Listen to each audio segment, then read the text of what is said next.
Неуспешна беше и денешната средба на поранешните вработени на фабриката за предиво и волница Тетекс и Unlimited во Тетово со раководството. На барањето да им бидат исплатени двете заостанати плати за месеците февруари и март, на работниците им било одговорено дека предпријатието нема средства. Тие пак прашуваат каде се парите од продажбата на опремата. Се продаде кола, се продаде компресор, се продадува многу средства, ни еден денар од тие пари не легна на сметка на работниците. Значи очигледно дека не сака да ни излезе у сусрет. Затоа се обраќаме до владата, уште еднаш апелираме. Ние ќе отидеме сега и пред влада, ќе застанеме, пошто не може овде да се најде крај, ќе идеме пред влада.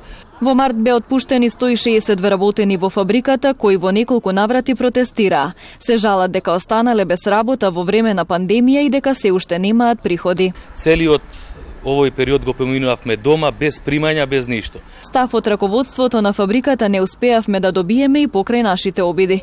Ни беше одговорено дека управителот имал состанок и немал време да не прими.